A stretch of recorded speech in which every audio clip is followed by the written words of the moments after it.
Hello, hello, and welcome back to the A Show, the Kings Pro Wrestling Podcast. I am Justin, here with Meals. What's good, Meals? It is. We are. What are we doing? I'm cool. I'm chilling. What's up, man? How's everything going in life? As it gets cooler in New York, it's getting hotter in California. 90-degree day today. Oh Very cool. wow. Okay, it might be 90 degrees in my room with this like project heat that's about to be booming in the next couple seconds, but Yeesh. nonetheless, I mean, yeah, we've had some nice fall days though. Like we haven't had nothing too crazy. I think over the weekend was a nice like 70-degree day. It was you could have wore a hoodie, could have like, moved in and out. Yeah, it was nice. It was nice. You know? Yeah. We have a special guest today on the show. We have a lot to get to, like just looking at the run sheet today. It's gonna Of be a course. long episode. So before we get to this guest, a couple of announcements. I will not be on the show next week. Oh wow. Yeah, I will be. You knew this already, fool. Yeah. But I'm going to be out of town next week, so Mills will find a worthy replacement, hopefully, to me, who can match my energy. I have not yet found said replacement, but we'll figure this thing out. Like, finding replacements to me is hard. But you know what? Because no one can replace me, and you know this. Well, I have very high standards in co-host as well. So just letting you know that it's not all about you. But listen, we might have, judging how this episode goes, might have a replacement sitting right in front of us, to be honest with you.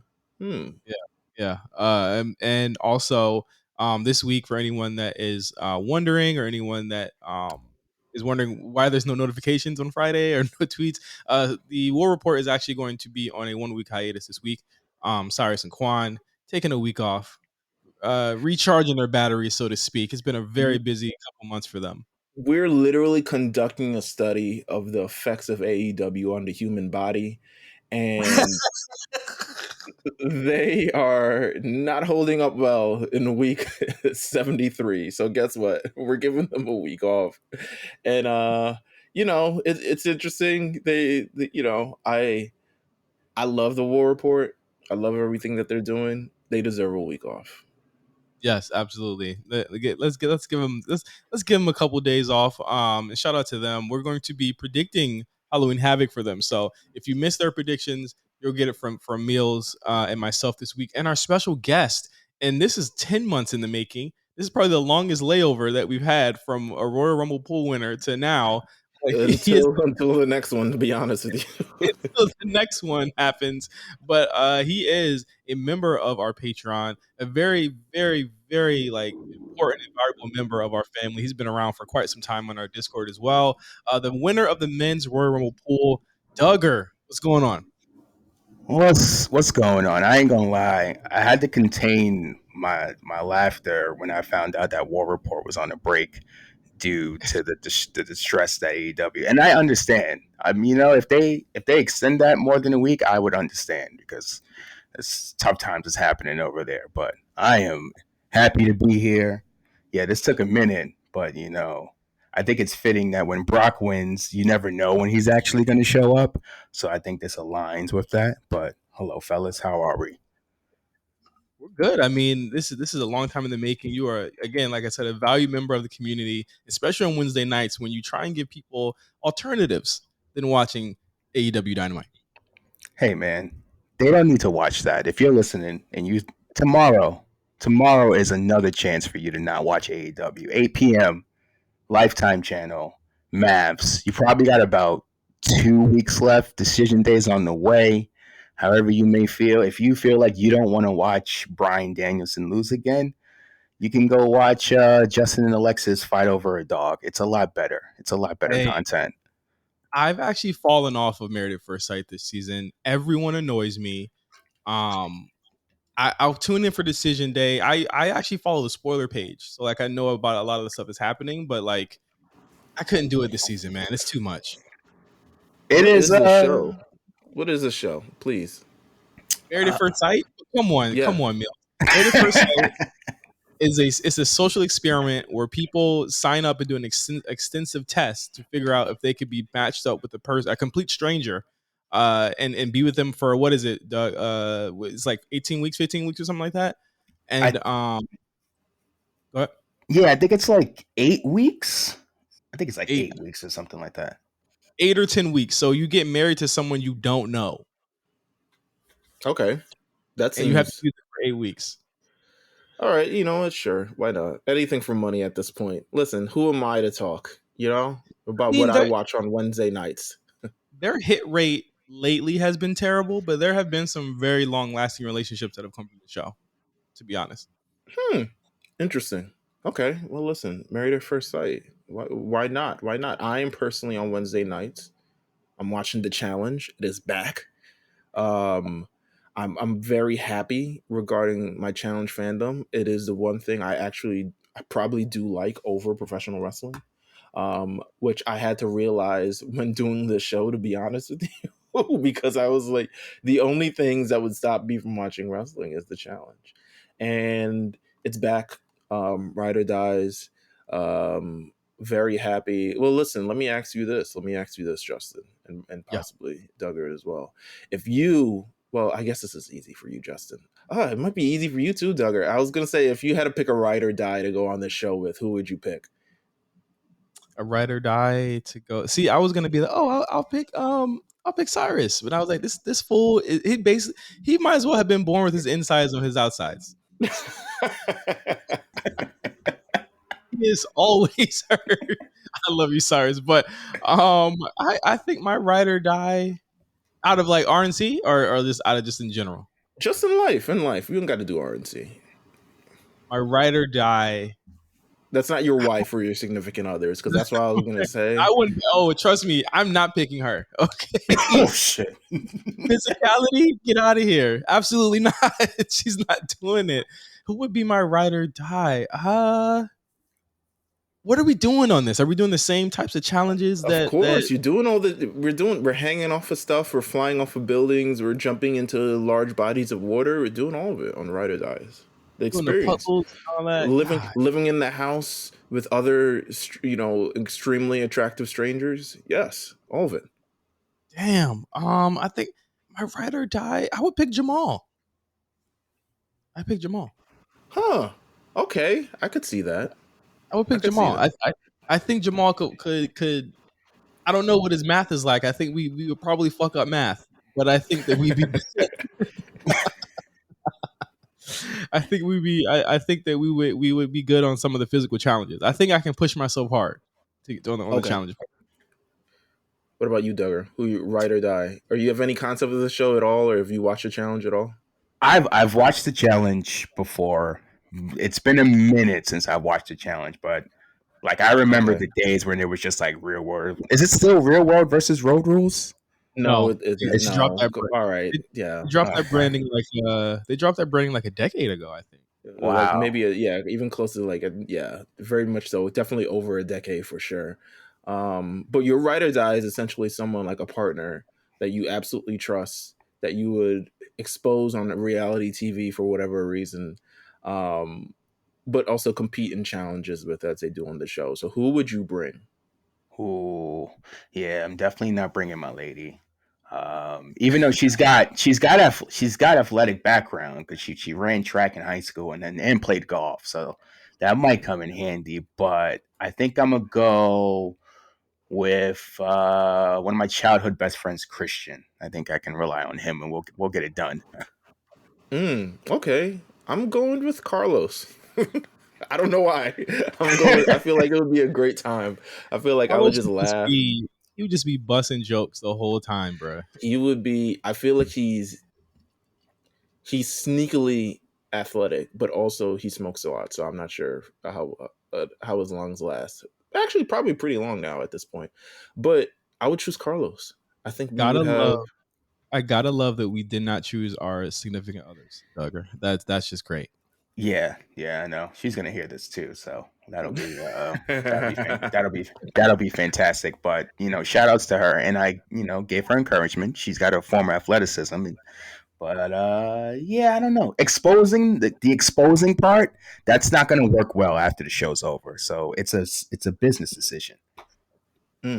Okay. All right. Well, listen. Nonetheless, that's But happening on Wednesday nights. it's back and it's not doing very well, huh, Mills? I think people are over the kind of general format of the show, and then also, I don't know. They also have bad I don't want to say bad marketing because I don't want to necessarily just shit all over their marketing, but I feel like they need to start getting in places where they weren't before, Right. and they really just appeal to like the general swath of America. And it's like I see them do a lot of promo on like Barstool, and they'll do a lot of promo on Variety or People Magazine or us. Like you have people of color on your show. Use them in other fucking things, man. Like come on, like expand it beyond just that. But Is it also an issue of too much? There have been 3 seasons this year alone. Like, is yeah, that it might be that. I mean, I love it, but yes, it might be. It might plus be. plus Paramount Plus also? So that's 4 or 5 because they did 2 All-Stars in 1 year, I think, Right. right? Or 3 All-Stars in 1 year. So um, Yeah, and they're doing and they're bringing All Stars back, and they're doing their War of the Worlds thing that they promised that no one wants to do, and they did Challenge USA, but you got completely bad press for that final. So um, it might be a little bit too much, but hey, at this point, also all the ratings are going down for all these shows, so uh, the challenge is not exempt. They reached their peak during the pandemic. They were the first kind of like new original show during the pandemic because they managed to record it in 2019. So by the time it released like April, the first week of April in the pandemic, and everyone was like, "Oh my god, new television!" So they were like booming with the ratings. They had over 1 million damn near every week. But now, yeah, it's a little bit different. But hey, what are you gonna do? You rather watch that, or you rather watch the other show on Wednesday nights, which will actually be, as we're recording this, it'll be on yeah, Tuesday night tonight. So yuck. hey, Choose, man, listen. choose with your wallets. Choose with your wallets. What you watching tonight, Duggar? Uh, well, tonight's opening night of the NBA, honestly. That's what I'm So, Yeah, you saying. like know, basketball is gonna overrule sports. Like how Meal says, like he watches the challenge over wrestling. I'll watch sports over other sports over wrestling. So, opening night in the NBA. I mean, I'm not watching Dynamite anyway. I just like how Eve says, once a month just to make sure it's trash. But I'm gonna the thing watch is opening night tonight. I had actually thought about when we knew the War Report was gonna take a week off. I was like, maybe I should just watch and I said no. I said we'll just let it go. I was like, I was gonna be like, hand me the files. We'll just do the show. I'll just do the show and find somebody. And I was like, absolutely, I'm not watching Dynamite. I can't. I No, can't. why not? Why would you at this point? I value myself too much to do that. But So, speaking of Dynamite, AEW docuseries is going to begin filming in a month. It's going to feature a behind the scenes look at AEW from November to I believe January, and this was just announced a couple of days ago. AEW and WB Discovery coming up with new ways to expand their programming for AEW a little bit more. No word on when it's going to air or what channel it will air on, but I'm very interested to see how this is going to work and how they're going to frame this that's whole what I'm thing. saying. It's like November through January. Okay, back it up a little bit more. Let's get the good shit. Exactly. I think it allows them to not actually have to address it. And if you're thinking of this, right, and Kenny and the gang do come back and Punk or whatever, how do you address that? Because you've never addressed it on your actual interviews or TV.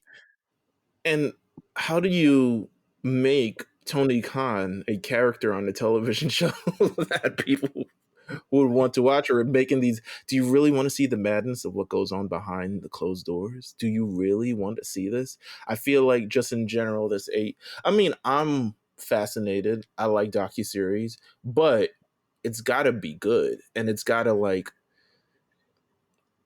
be beyond just the wrestling, right? Like it's got to be have this human life aspect, and who are they going to cover? And I'm sure there's going to be Eddie Kingston in there. I'm sure there'll be Chris Jericho. I'm sure there's going to be, I don't know if Daniel Bryan wants to do any more TV shows.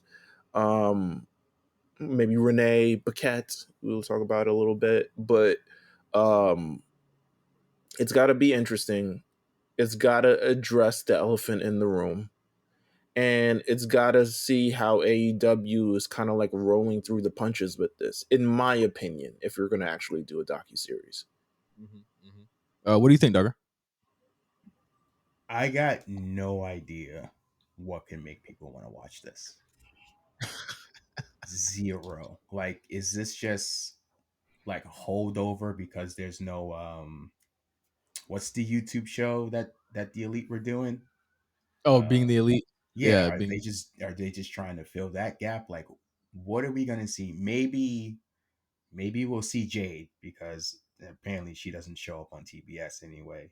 So maybe you'll get that. But I got no idea what's there for them to showcase that isn't something we've already seen, but also like you're not going to address anything that we actually want to see. Swerve in the studio. Yo, this is yeah. how I'm making Uh, my album, my first uh, Well, album. no, the turn best that shit thing off. the best thing I could think that they would do is make this like NFL Hard Knocks, which airs on HBO, which is really does give you a look into. And the thing is, I don't watch NFL, but like I think that Hard Knocks is like a really expertly done documentary type style. And I wish that more shows and more companies would do things like this. I mean, even like Ultimate Fighter and stuff like that, I felt were like really good to show day to day type stuff to people. But I don't know how you do that with AEW. I think there's a lot of really cool stories for sure of the people back there that are in AEW, but everyone wants to know what's going on with the scrum. So let's move on from this on to some new signings and re-signings on AEW. First up, this was announced right before Dynamite on last Wednesday. Renee Paquette signed with AEW. I guess it wasn't hard to see that this was coming with John Moxley's re-signing last week. All the way up to the next 5 years, and how he'll be a linchpin in terms of creative and talent development in AEW. And she was announced and she debuted right that night. And on the interviews, she's saying, "Me and Tony don't really have a plan for what we're going to do. We're just working it out as we go." And now Tony's saying today in Sports Illustrated, she's producing backstage segments. What do you think, Mills? She got experience producing backstage segments. Not to say that she doesn't, but I'm just like, maybe she does. To be honest with you, maybe there were some people who were previously doing that that are currently missing, and we don't know what they're doing anymore. But I think Renee Paquette is incredibly talented. I was confused why she wasn't signed, a while ago. Since she seemed to always kind of be in the orbit of AEW. However, I don't know. I feel like she needs to do something else. Like I'm not someone to like, okay, let me dictate your entire career and what you should be doing and et cetera, like that. But I always felt like she didn't have to do professional wrestling. I think even her personality, she's good at what she does, but I think the whole world could use a personality like her, or she at least starts grinding in other ways and stuff like that. I didn't expect her to necessarily come back around to wrestling after leaving wrestling, but we'll see what happens. I mean, she's talented at what she does, and she definitely, I think, is better than having Tony jump off the announce booth to go interview someone real quick to run back to do a commentary for a 40-minute match right afterwards. So I think it's definitely better than that, but we'll see where this goes. Right. And I mean, you have her here. She's not on commentary, which I feel like she'd be better at, to be honest. But I I remember disagree. when she left WWE and people said she's gonna be the biggest mistake that they ever let go. She's gonna do big in sports and all this other stuff. And I haven't seen that kind of shake out. I just feel like her going back to wrestling is kind of like whatever. Yeah, You know? that's what I felt like. I don't know. Maybe I hold her in too high of a regard. Gosh, that sounds bad. Um, I feel like maybe I expected. Damn, that even sounds bad. I'm trying not to sound bad because I like Renee, but I always felt like she could do so much more, and that WWE was just going to be the stepping stone for one thing. And I think WWE on Fox, the the backstage show, backstage was just one thing that was like, oh, okay, she could sink her teeth in it being an actual host, and then she's back doing the same thing that she's doing. So I don't know. I don't know. And then after that, today it was just announced that Chris Jericho signed another extension to see his uh, tenure in AEW continue until 2025. He's got increased duties in the back, including creative, including talent development, including a lot of things. And the report that was sent to Variety, which had some very like strange in kayfabe comments from Chris Jericho and from AEW themselves, which made me wonder why the hell they sent this to Variety with all of this silly wrestling jargon in it. But he says that pretty much Tony kind of checks in some of the time, but he gets to do what he wants now, and he's very happy about that. I am very weary about this for a lot of reasons, right? Because isn't this what you ran into before with the Elite and CM Punk giving them office jobs and Cody giving them office jobs and letting them run the show? That does not work out well, and you're doing it again with 3 brand new signings and a lot of personnel changes over the last couple weeks. What do you think, Douglas? No one, no one fails to see their problems go wrong and then decide, oh, we should do something different until like it fails like the 6th time. You know, so if you're gonna give everyone, you gave Cody control, you gave the Bucks control, you gave Kenny control. You see how that happens. I feel like it's only natural for him to be like, you know what, Jericho, you're someone I can trust. I don't know why you want to trust Jericho of all people, but then who else are you going to trust there?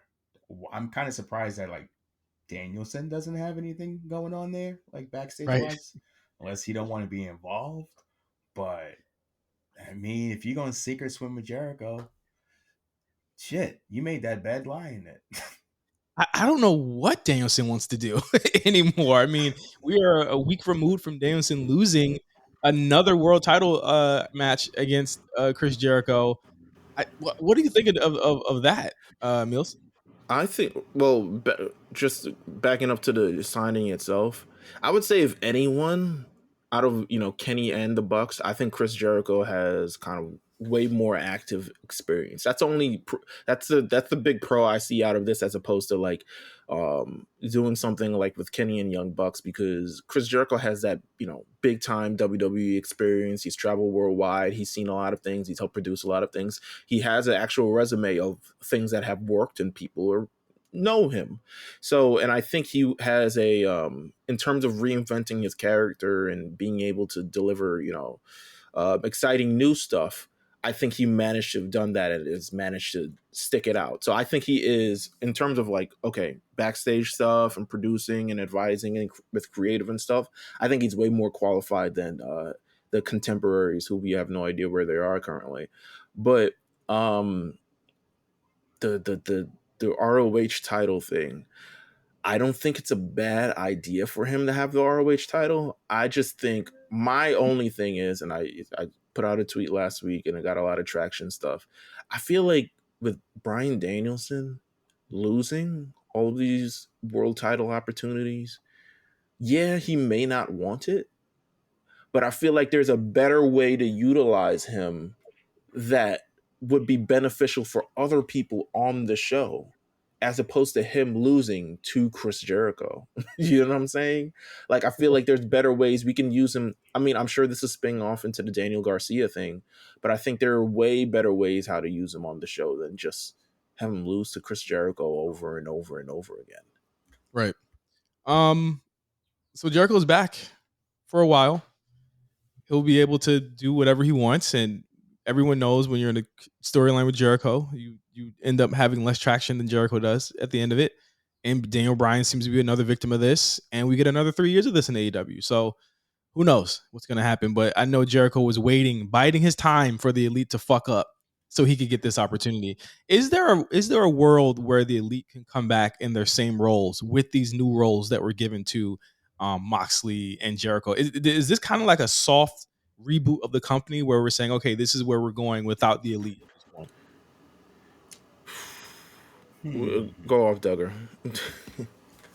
I mean, if you like to compare AEW to a startup, so it feels very much like they're doing that good old reorg. Like we're not gonna lay nobody off, but we're gonna give people different responsibilities and still keep people in the fold, even if they probably shouldn't be here.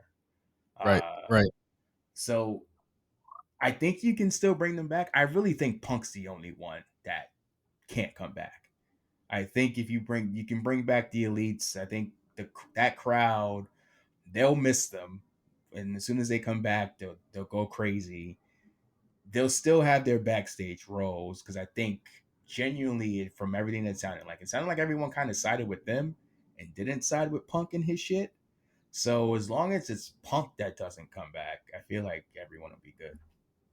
Okay, yeah, yeah. I just don't see Punk coming back. I can't see that happening. I think that well is just poisoned so badly at this I, point for him to come back. I think I don't know. I just feel like they definitely can't come back. Oh well, there we are. Once That's an them right episode. there. There we That's go. them. That's them. Um, all right. I'm actually gonna stop talking until this goes away.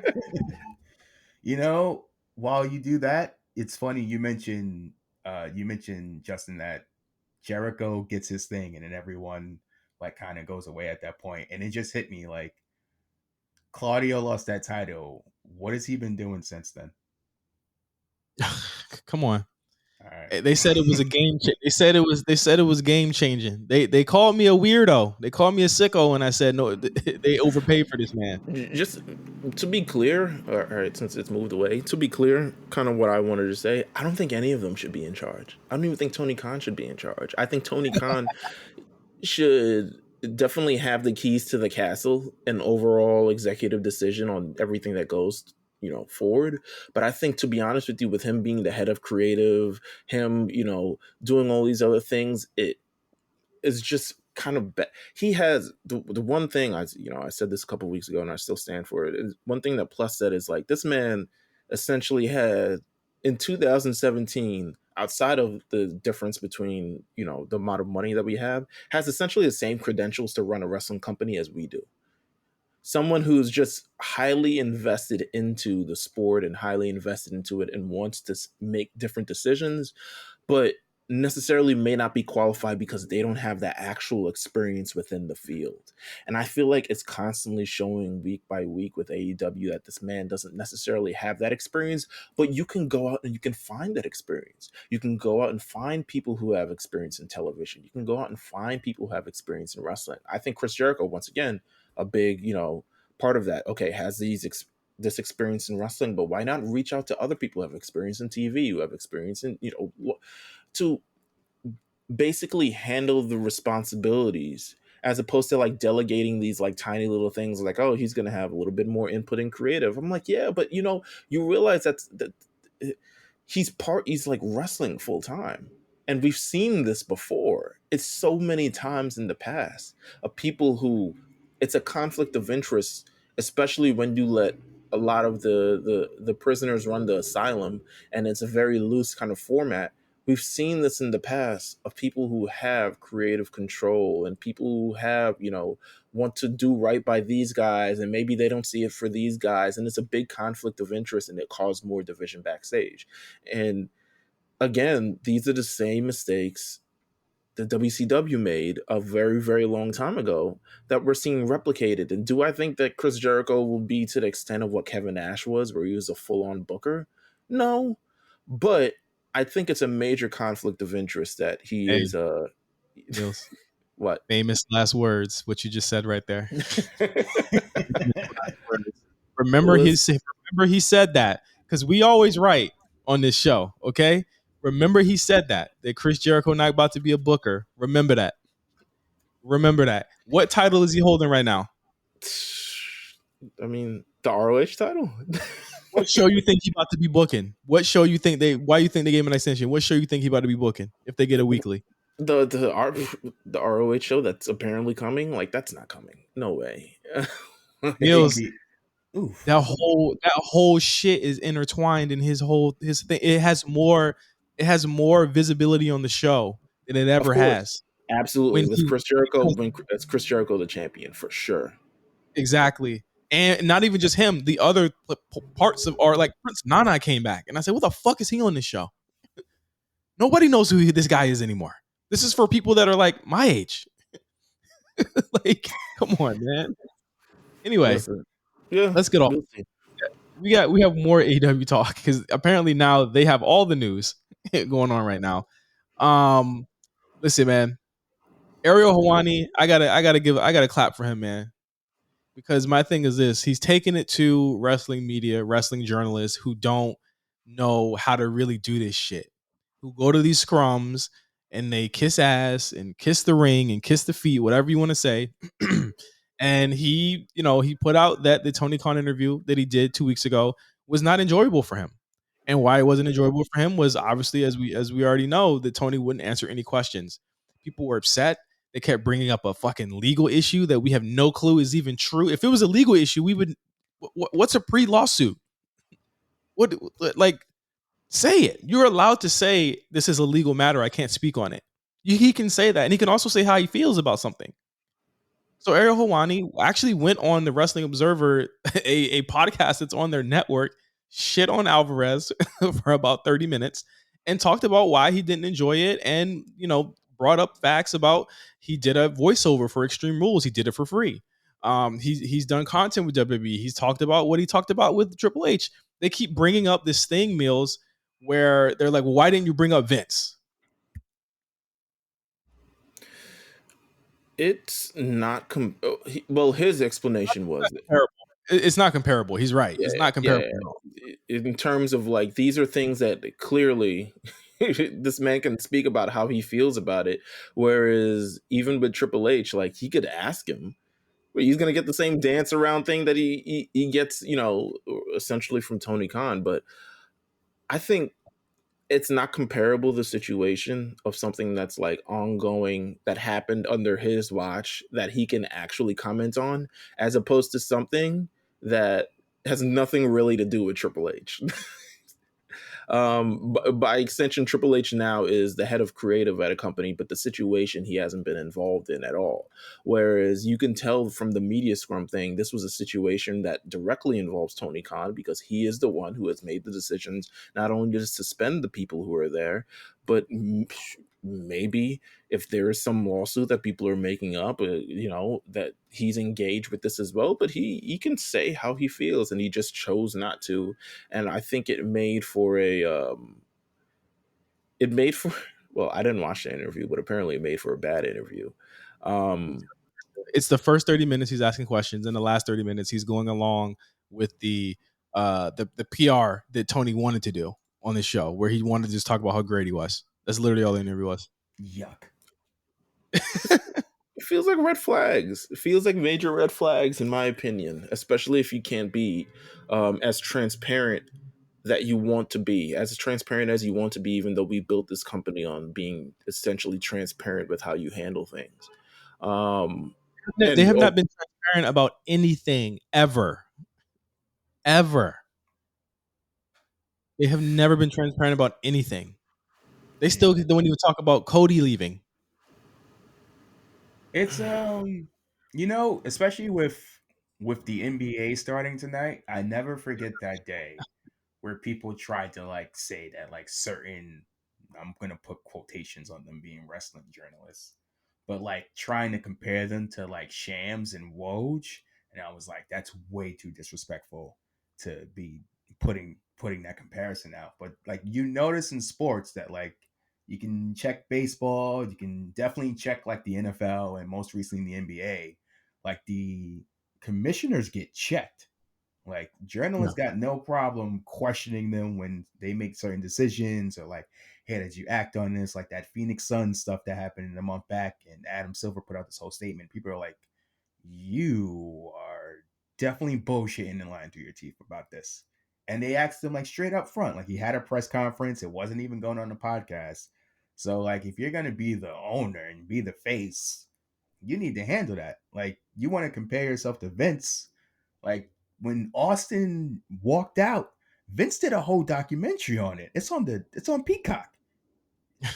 him and JR are like slandering Austin for like 30 minutes straight and like addressing it. So if you can't handle tough questions and even have like a PR answer, like, hey, maybe we're not willing to talk about this or like something else, but like trying to run from it, yeah, you can't do that. You're not built to There's last. Even like, niggas, this nigga scrapping backstage. yeah, on a weekly basis at this point. But like even There's been like for there's been instance, three fights.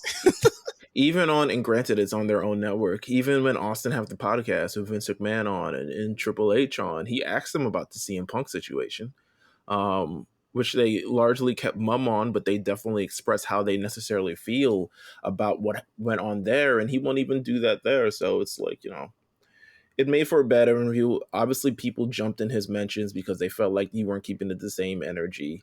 And these are usually the same people who either come at us about tribalism and why we shouldn't be tribalist about professional wrestling. Yet, listen, you're going to like who you like. I'm not going to say, listen, tribalism, yes, it's a very dangerous thing. It's even worse, but it's affected all forms of entertainment at this point. Like we're watching female rappers go at it from week to week based on stand battles. And this is the stand battles, and tribalism is damn near close to the same thing at this point. But it's a very real thing, and you're able to like who you want to like. And I don't think, in my opinion, if you want to be critical about a company, I don't see any problem with being critical about a company as long as you, to be honest, are able to call out that when other companies do the same thing, when other companies aren't right about this. But you should feel free to call out a company. Like, everyone has their opinions, and everyone's going to side with who they side with. It's just human nature. Everyone's going to go with what feels comfortable to them. Everyone's going to side with essentially what they like better. That's just how it is. But I don't know. Wrestling internet is weird, man. Like, it just is. Week to week, we know. Let's get off AEW here. We're doing the War Report's duties here this week. Of course. This is why they're WWE distressed and need a week off. Everything makes sense now. WWE Day One canceled. It was reported last weekend that it was off the schedule, and there will not be a PLE schedule between November when Survivor Series happens and January when Royal Rumbles happens. So that's at least like a month and a half. Damn. And I always feel like that's like it's a hard point during the year. Like, yeah, with the holidays, but like I would hope that they get a little bit of extra time off, because I know Day One was a tough one. Like the first day of the new year, like that's a crazy travel day. Um, it seems as though this has to do with the fact that there's like college football games going on that day, and with Peacock and NBC playing a lot of them, there was definitely like a conflict of schedule there. So it makes a lot of sense why they would have pushed that to another time. But yeah, it looks like it's off the schedule. I'm not really mad at it. I saw a lot of people being like, well, Triple H is taking away everything that Vince made. Why did they do that? I don't know. I really don't know. to be honest, it's Day One. Like, it's not. I'm not. I'm not arguing about Day One. I'm not defending Day I One. didn't even like Day One last year. So why y'all arguing it now? Yeah, I'm not. I'm not really. I don't feel anything about Day One. Like, Day One is Day One. If it happens, it does, or it doesn't, it's whatever at this point. I'm not clamoring for more pay-per-views on the calendar, to be honest with you, or PLEs at this point. It really doesn't matter to me, and I don't think you guys care either. If I'm being really honest, because but January 1st is gonna come and go, and no one's gonna ask. I bet motherfucking Day Ones, man. If we only had Day One pay-per-views, no one's gonna say that. I don't know. They were like, "Oh man, they're taking away everything Vince did. I don't know if this is the right thing to do." I'm like, "What? The hell up, man? It's just a one pay-per-view, and then if that's the case, hopefully they make their TV stronger. You know what I mean? Like just make better TVs. You know what I mean? Like just have something for us to watch and look forward to. Make the Royal Rumble feel like a bigger deal this year than it has, being wedged between another pay-per-view the same month. So make it a big deal. No more TLC this December. That's fine. Not a big fan of that one either anymore. So just do something. You heard Over the Edge is coming back. I'm praying that report from that Twitter account was that like you know how sometimes it feels like WWE's paint like peppering in some fake news along with real news. I feel like that might be like one of the things because they're trying to say that like No Way Out is going to be in Saudi, and I'm like, yo, What? Nick, That why? don't that don't, that don't sound like a rib to y'all. Exactly. I'm like, wait, that doesn't even like they're smarter than that. You Come know what on, I'm man. saying? The plane thing was 3 years ago at this point. Like, come on, we got to be smarter than that. No Way Out in Saudi would be hilarious, though. I'm leaving the internet if that happens. Um, Bobby Lashley's insane pitch to Vince McMahon. You guys hear about this? Bobby said in the latest interview that he pitched to Vince McMahon that he wanted to gain about 70, 80 pounds and then have a storyline where MVP would try to get him back in shape. And this would lead to his babyface turn. And Vince McMahon said, absolutely fucking not. But it's one of those wild stories that makes you think like, for as many of the things that we hate or we don't like on TV, like a lot of the talent might really be into that shit. This is this why you can't give everyone creative control. I This was is just about to say definitely that why. this shit would have definitely happened in AEW, like for Yes. sure, for sure. Jericho gains Jericho 80 already, pounds. yeah, Jericho already tried it. Remember? Jericho basically did this, right? He went through this, except instead of depression, NBA Twitter just got on him, and then now he's in shape. So this is kind of happened. But yeah, don't Bobby. Yeah, that wasn't a good idea. All right. So there's no report this week, as we've announced. But this weekend they have a pay-per-view.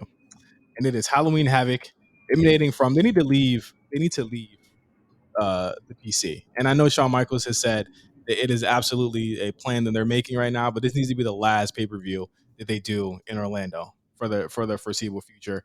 But really big build up to this. They've been building this since around late August after Worlds Collide. I will say like I would say the most kind of focused build that they've had. Like they've been announcing matches for this for the past month and a half. So like I'll say that they've been doing a good job here. But we're gonna run through the show really quick. Just to give a shout out to Quan and Cyrus as they would have usually done this. Let's start it off with Julius Creed versus Damon Kemp in an ambulance match. If Julius loses, Brutus Creed will be forced to leave NXT. Who am I playing today? Am I playing Quan or am I playing Cyrus?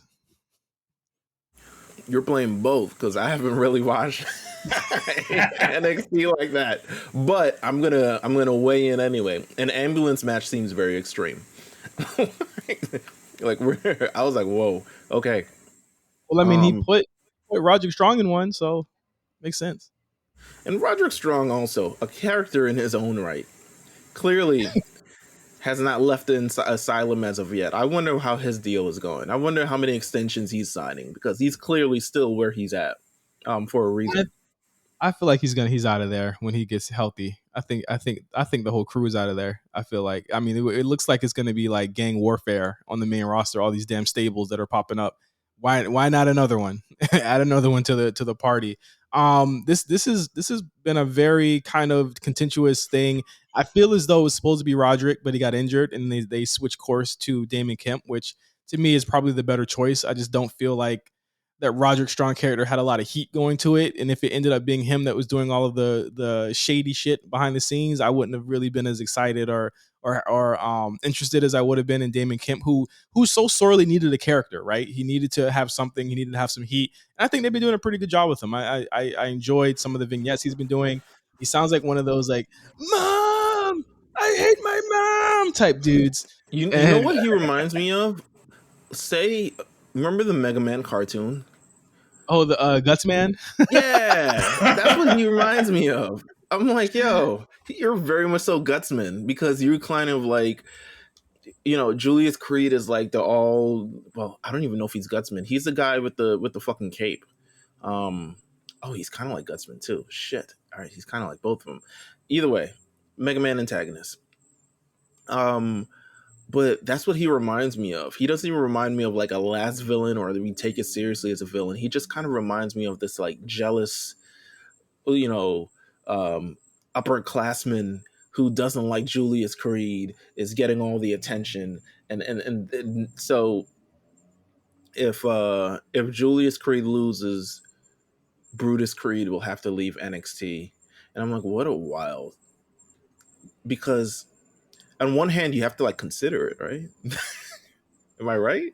Am I bugging? I Consider what? do like Consider if Brutus Creed leaves NXT. I mean, No. loser leaves matches. Loser leave matches apparently holds no weight in NXT anyway, because you could just pick up your friends and go on SmackDown. So, but I guess you wouldn't want to separate the creeds. But yeah, it's got to I be guess like if one goes, we all go. But if Kemp don't win, I feel like you'll just never see him again. So, like, what does he? Where does he go after this? I guess. I don't think you break them up at all. I think Roger comes out. I think Roger comes back. I would say that if he's on TV, he's healthy. I would not. You don't just put him on TV if he's not healthy. Like they usually NXT keeps people off completely if they're not ready to go. Roger showed up. I would think that he plays a part in this. I think it'd be a good pop. Put Diamond Mine.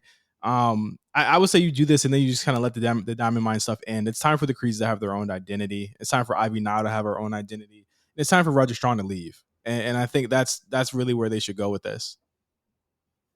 Roderick Strong is the tech employee who just doesn't want a promotion and just sticks around. But like they're not gonna quit because the benefits are too good. But it's also like, do you not want more for yourself at this point? And he's just like, nah, nah, I'm good. I'm good where I'm at.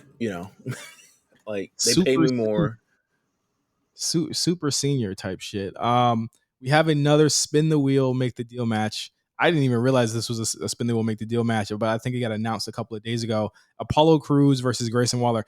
Spooky Apollo Crews. I have no clue what this nigga's powers are. Okay, I don't know what the fuck is up with this character. I really feel like he asked for this though. I really feel like this is like a creation from his own mind. This needs to be his send off back to the main roster, because they go, why are you here? Like you have done nothing of note, to be honest with you. I'm into this match if Mark Long shows up and does something crazy. That's why I'm big challenge guy. So I'm into this match if that happens. I'm not really into Grayson losing so many matches. He loses at a fair clip, and especially like some of his big time matches. I would have thought he would have had at least the North American by now, if not the tag team titles. But I think Apollo needs to win. He took a really kind of crappy loss to Grayson a couple weeks ago, and they're really going towards this bleeding eye thing. It looked like Grayson had like the bleeding, like the red eye filter from TikTok on that other week. Oh, I was like, well, how did they do that? But I think it'll be a good match. I think Grayson is one of the more underrated talents on the mic and in the ring in NXT. It's just that they have not really had a place to put him because he's not like a work rate monster like the guys at the top. And of course, he's obviously no Braun Breaker. And I just feel like they need to have a place for him if they're gonna have him on the show and be featured this much and have his own like cutting edge like segment. But it should be cool. What do you think, Duggar? If I'm correct, didn't they also have Apollo do something with Chucky? I feel like I saw a promo like involving Chucky and Apollo. My nigga, he is Chucky on the Oh show at shit! this point. Like he does some really crazy shit. It's that he's got some voodoo going on. I don't know what you're doing, Apollo, but keep doing it, I guess, because like he ain't doing nothing on Friday nights or Monday nights. Uh, I like Waller. Honestly, I like his promo skills. I think he's really fire. Plus, he does have like just like this, just like sincere, like you're an asshole to him that just works, especially in a crowd like Florida where he just shits on them all the time. So I'm actually say Waller gets the win because like what does Apollo need this win for? He don't need this. Start putting guys over. I feel like this match is going to open the show. But the next match we're going to talk about is a ladder match for the vacant NXT North American Championship. Of course, this was vacated after Solo Sikoa showed up in a match he wasn't supposed to be in, won the title, was allowed to carry it to SmackDown, and then they said, "Never mind, we got to get that back from you. The main roster has other plans." Carmelo Hayes versus Oro Mensah versus Wesley versus Von Wagner versus Nathan Frazier. Bunch of jumpy, flippy guys and a big nigga. They love doing this in NXT. Hey Ladder man, match. I don't know who half of these niggas are, to be honest with you. I mean, I'm gonna keep it a buck. What are you Um, talking about? What I, you watch these niggas every week? I just don't watch NXT You know every who week. you know who Carmelo is. You know who I know Oro who Mensah is. Carmella is. I have no idea who Oral Mensah is. You Or know is who Wesley is. You know who Von is Wagner is. You know who Nathan Frazier is. What are you talking about? I don't know who Nathan Frazier is. isn't that You've Seth been. I've Rollins' seen you homie? in spoiler talk. I've seen you in spoiler talk talking when on episodes he's been on. All right, hold on. Let me see. Like, what are you talking about? I'm literally Googling him right now.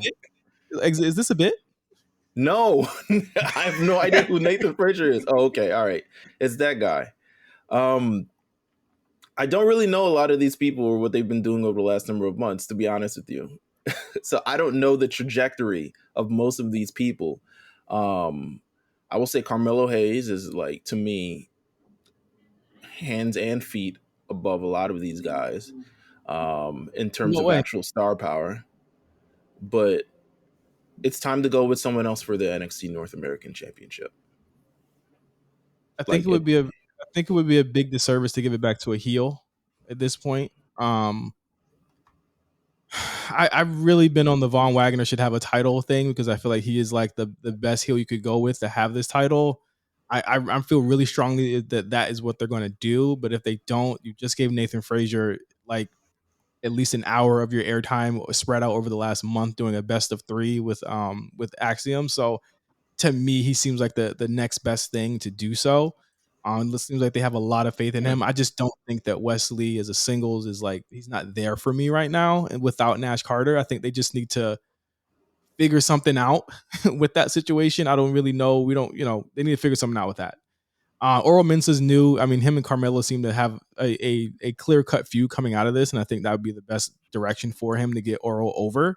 But I think it's probably Von Wagner that's going to win this match. I can't go for Von Wagner because I honestly really wanted Chase U to be represented in this match. Honestly, like I'm like Meals, like I don't really get much NXT time in it, but I've seen like the vignettes and the promos from Chase U, and I'm just like kind of like with Waller, like why doesn't this guy have a title? I think I'm gonna roll with Wesley just on the strength of like, hey, you've been through a lot this year. Yeah. Like your man's is gone. It took you away from tag titles. It even took you. He doesn't even have like he has an MSK interest still in like WWE, like 2K22. Like they couldn't fix nothing for him. Yeah. So for like a sign of good faith of just like, hey, way to stick through it. Let's give Wesley a nice little North American title run. I hope it's not Carmelo because Carmelo just needs to do something else. But yeah, I'm gonna go with Wesley. Right. I'm gonna also go with Wesley. I like to go to his jib. I really don't feel like like anyone else should have it besides him. I don't know. Vaughn is cool, but I feel like Vaughn is just go to the main roster now. You got to be like a heavy for somebody else.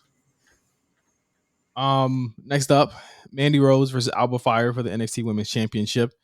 I've not bet against Mandy ever, and I don't think anyone should. But I mean, is this the point where she leaves? Is this her breaking point? I feel like there are a bunch of women that are either hobbled or hurt on the main roster. You need three fresh bodies. I think the tag team championships need competitors. I Is this the time for Toxic Attraction to leave NXT? Nope. I wish I could say, but nah. I think Alba Fire is probably losing, and she's the one who's leaving NXT. She's been around for a minute. Um, Clearly, they could use her on the main roster.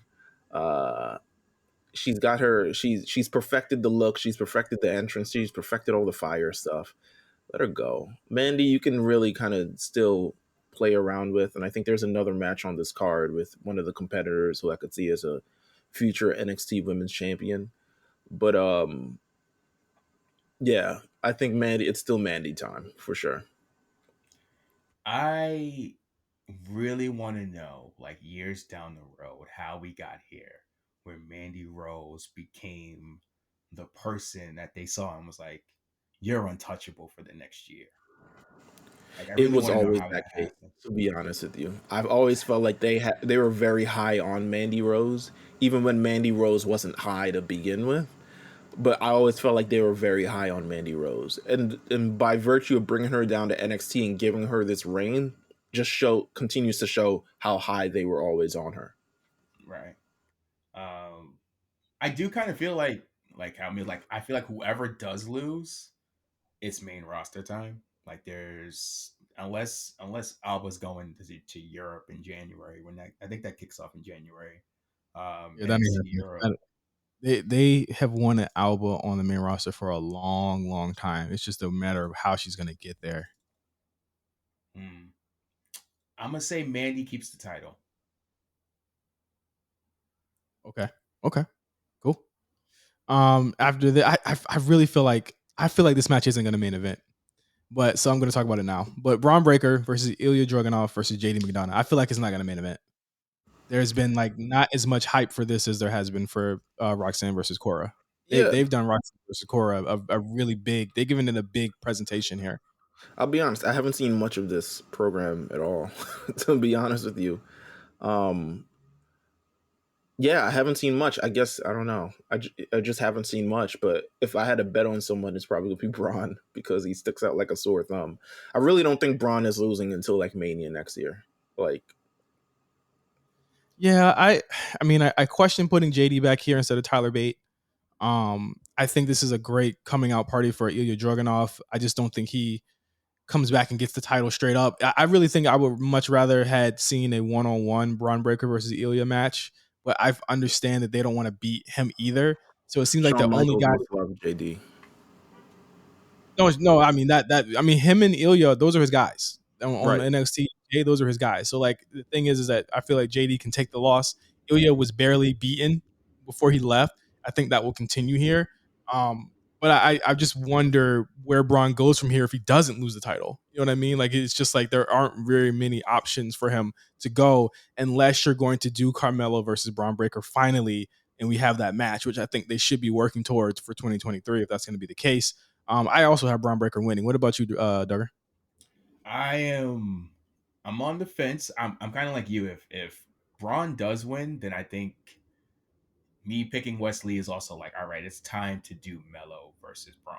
Like you can't hold this off anymore. I don't know where either of them go. Like if that happens, but I think I'm gonna go with Braun. I guess I would also ask y'all this too. Like assuming Braun and Mandy both retain, who would y'all think would be the first one to lose? Because like I know we talk about like Roman's been champ 2 years, but he's been holding like the world titles on main roster. I can't remember the last time the NXT men and the women's champ basically was in a tight grip on one person. I know Braun lost it to Dolph, and that happened earlier this year, but he's pretty much, if he hasn't been in the picture, he's been champ. So who do y'all think is going to drop that title first between them two? But I am going with Braun winning.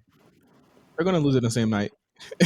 I think Mandy. Yeah, I think if I had a gun to my head and like one of them got to lose before, I would say Mandy would lose before Braun because I feel like and then Mandy's Braun, already established and to a then certain point, and Braun can still go. Braun will lose it an hour later. They're literally probably gonna lose it the same night. Like that's just where I feel like I feel like even him losing to Dolph Ziggler just seems like such an aberration just to get him on the show a couple Hmm. months ago. Like I feel like Triple H wouldn't have done that had he been in charge at that point. I feel like they were just trying to do anything to get Braun on TV at that point. That's why he had him lose. I f- Um, if I uh, had to guess, sorry, in terms of direction of women's division, I think we're gonna get into the I guess main event. I was gonna say yeah, I Roxanne mean, Perez probably gonna win this shit. let's talk about it. I mean, Roxanne Perez versus Cora Jade. Spin the Wheel, Make the Deal, Weapons Wild match. They are strongly presenting this as their Champa Gargano of the new generation. I'm not mad at that at all. I think that Roxanne, what she showed on SmackDown, we'll talk about that. I think Cora, what she's been able to show and her growth on the show after she turned heel have been really phenomenal. I think these are the sky's the limit for the both of them. They're super young. They're super talented. And they're gonna get better. Putting them in the main event to me is the right choice. There's a lot of opportunity for them to get violent in this match and really show some stuff that they haven't been able to show. I believe Cora won the last match. I would go with Roxanne this time. I think you leave him at 1-1, and then you do the third one for a title or something down the line. Nice, nice. I'm I think I interested in I'm interested in kind of how this match is gonna go with all the weapons being used. I'm like wondering how crazy we get in with this. You know, will indeed get taxed? Will just Shawn Michaels approve tax and not Triple H? Who knows? But you know, I think we're looking right here. It's got to be a star making moment for one of these gals. Um, and I'm gonna choose Roxanne at this point because Roxanne seems like the surefire thing. I really do think that either one of these ladies could win the NXT Women's Championship relatively soon, in my opinion. And I don't think it has to be a straight up win over Mandy. Um, but I do feel like what they're doing with Ilya and JD, they might do with Mandy, with Roxanne and Cora at some point. I think I'm gonna go with Roxanne. I will admit the SmackDown show out for her definitely helped raise the stakes, and pique my interest more. It's like, oh, okay, I see what you're doing out here. Um, you can never really go wrong with the best friends turn enemy storyline. So I think it'd be a cool spot to give them the main event. But I'm gonna go with Roxanne to get this win, and Mhm. hopefully a lot of violence. I think we're gonna get the violence, and that was Halloween Havoc 2022 for NXT that airs on Saturday. I'll be checking it out. Make sure you guys do as well.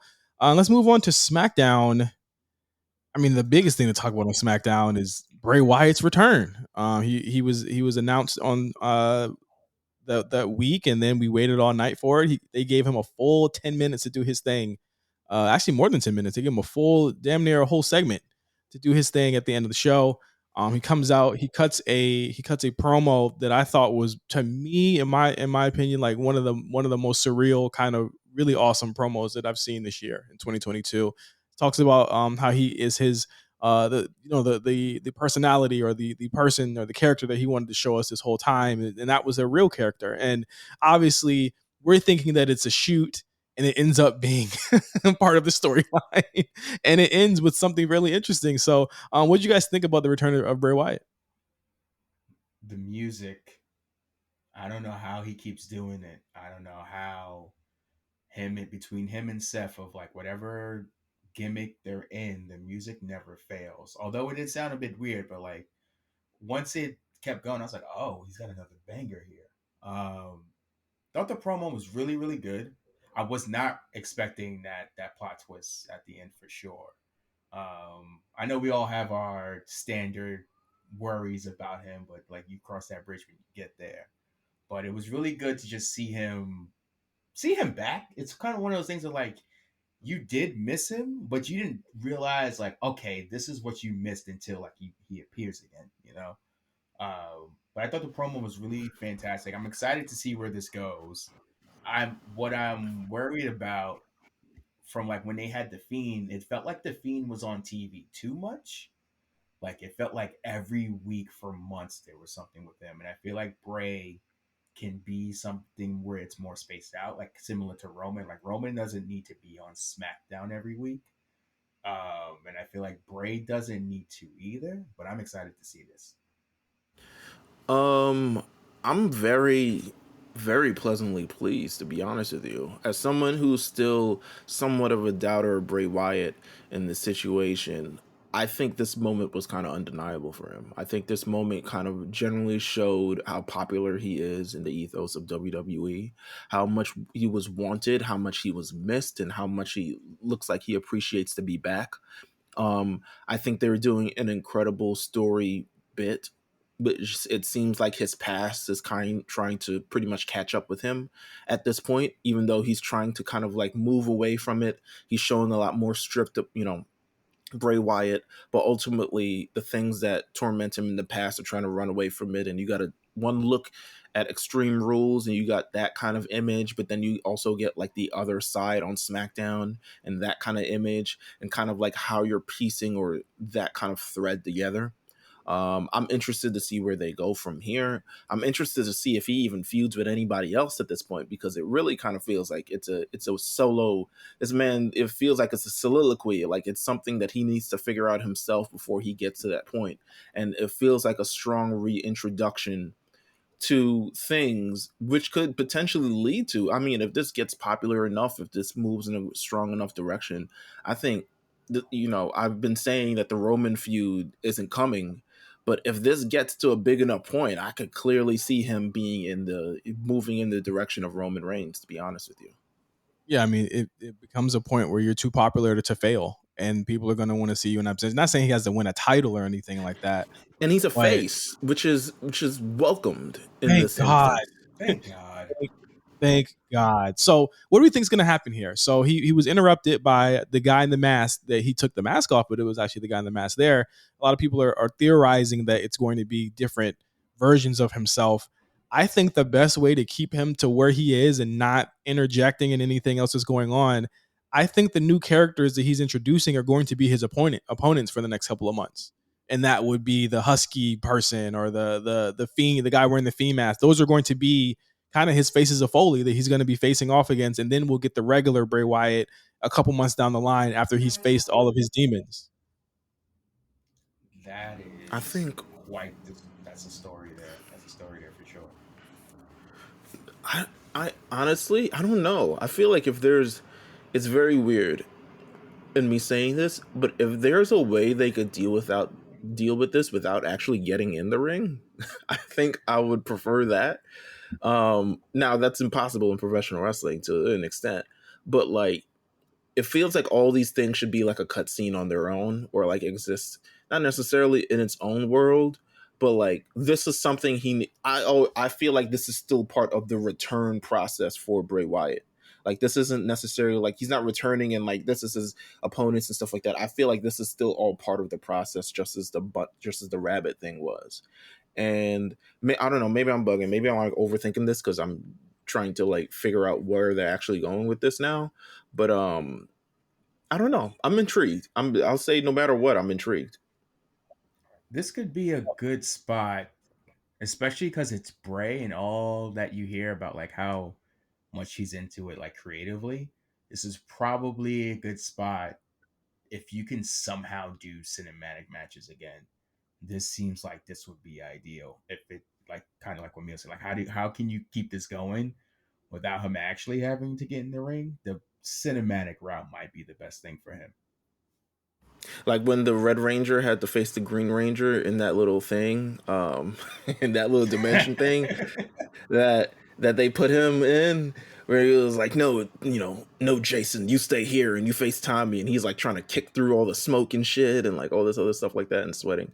All right, maybe I'm bugging too much. How do you feel, Justin?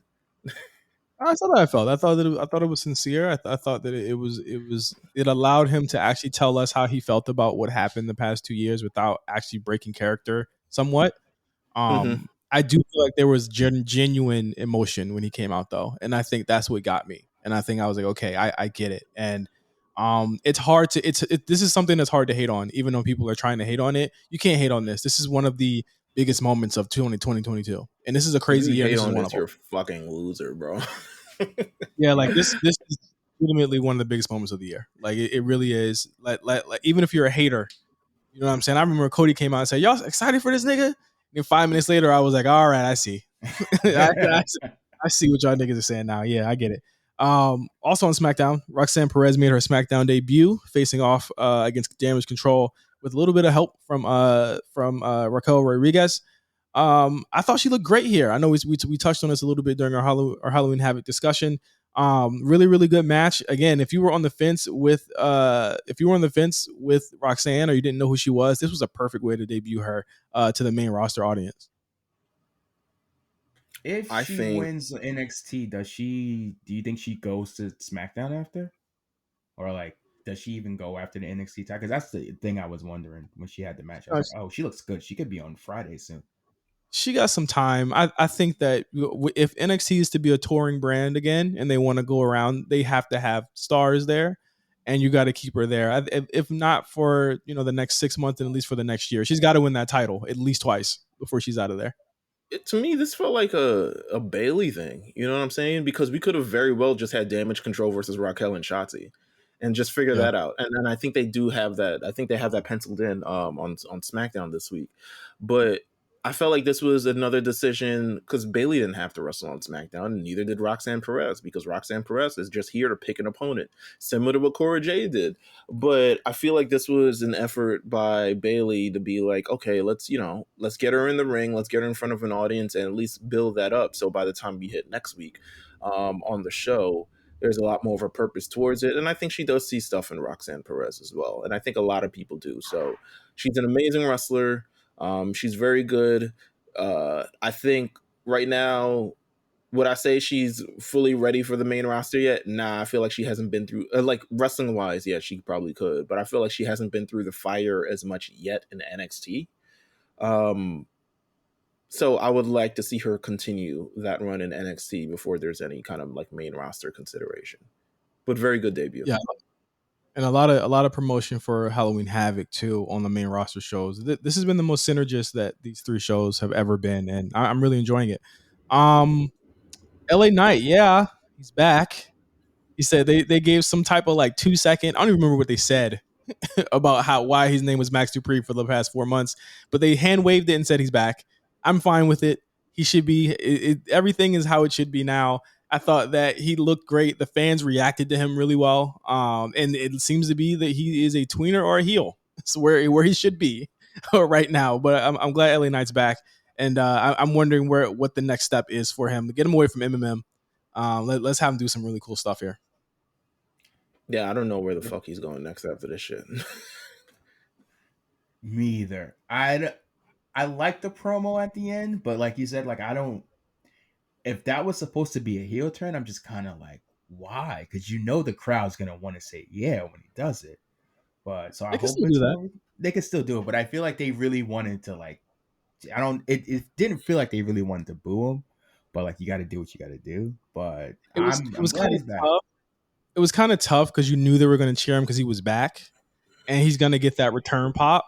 But I think they can lean into it. I honestly, my thought now that I think about it, you could do LA Knight Ricochet, you could do LA Knight Madcap, you could do LA Knight against pieces of the New Day. There are a lot of ways he can go, and I think there's some guys on that roster that aren't doing much. I mean, you could do LA Knight Nakamura. There's a lot of ways to go, and I think that there's definitely they need like a mid card heel like him, and I think he works perfectly. I think he's like, I don't want to call him like Ken Kennedy in terms of like how they were using him, but like he's someone that everyone could work with. He's damn near as old as Ken Kennedy, I'll be honest with you. But old niggas, Rey Mysterio shows up on SmackDown. Damn. Tells Triple H he was crying. I can't take it anymore. Ain't no father figure here. What? He's like, I'm quitting. My son is beating me up. I ain't signed up for this. And Triple H was like, no. His response is hilarious because he like does the whoa like he like grab like he just got sprayed in the face with mace. He's like whoa like I can't get Tony Khan to get his hands on you. So he moves him over to SmackDown. I think a brilliant move, obviously, which would make sense on Raw, how that happened. But moves him over to SmackDown. He gets into a fatal 5-way, which Karrion Kross, which was supposed to be in the match, was injured in the beginning of the show by Drew McIntyre, was replaced by Rey Mysterio. Rey Mysterio wins the match, and he's going on to face Gunther. I would imagine the Gunther match is going to be in Crown Jewel and not in the next 3 weeks. So that's your big match. Gunther defeating another world champion. How do you feel about Rey Mysterio moving to SmackDown, and we may not even get a conclusion to the Rey Mysterio Dominic thing? I think we will. There's gonna be a way that they get that done. I think the reason they did this is twofold. One of them is to establish Dom further as a major heel and to get him better in the ring, because I think as it is right now, him and Ray having a match would not do much physically other than the storyline parts. So you got to get him ready. You got to make him as big of a heel as he can be and make this match as big as possible.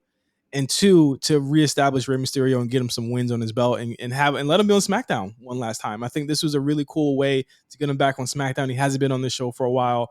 He was one of the main pillars of SmackDown in the early 2000s, and it's a really cool moment for him. I think that I'm not mad at them stretching this out, but I absolutely think there's going to be a conclusion to it by the time Rey's career is over or by WrestleMania. Yeah, I actually think I don't know how they're gonna do it. I guess him moving to SmackDown makes it easier for them to stretch it out. But something tells me Dom versus Ray, especially like Mania's in LA and like you got to San Diego, even though it's a few hours down, but they're never gonna do a Mania in San Diego. LA might be the closest thing to get. So something tells me Dom versus Ray is like one of those like we got this pre-penciled in for Mania. We just got to figure out how to get there. So I I mean, think they could meet in the Royal Rumble, and that could be part of Ray's Royal Rumble story, where he won't hit Dom and Dom eliminates him. I feel like, did Ray but then I eliminate feel Dom in the Rumble last year? I, f- I don't remember that. I don't remember that Rumble. I yeah, I delete that don't. Rumble out of Shane McMahon produced Rumble. Nah, but I feel like I don't know. It's a little weird to me that the feud just kind of like we were on track. It seems like it was heading in a sort of direction. I think even if last week. I didn't like that. what do you, I'm saying I was confused by so many different people being in this thing, and especially is it Ray is the focus? Is it Edge is the focus? Is it And now AJ is he's the not. focus?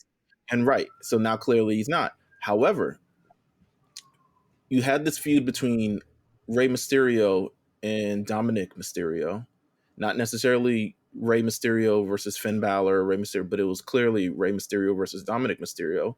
And I think a win over Rey Mysterio could have done wonders for Dominic as well. At least he would be moving in that right direction, and he's proving like, yo, he is a heel. He could beat up his dad. You know what I'm saying? Like legitimately take it to his dad and be a world champion in his own right. I just thought it was. I'm not necessarily completely against it because at the end of the day, you're going to do whatever they want to do anyway.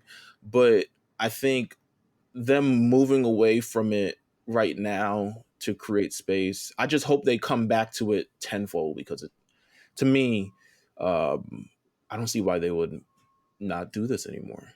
Like, why would you spend all that time putting it all together for it to say like, all right, now he's on Because SmackDown? you needed to do that to have Dom turn, and that was the moment where he would get the most heat, to be to turn on his father and Edge at that moment. And Right. now because Ray won't fight him, they can't be on the same show if he's not going to fight him, and he's tried to quit. So he's going to bring him to SmackDown, and he's going to be able to do his own thing there.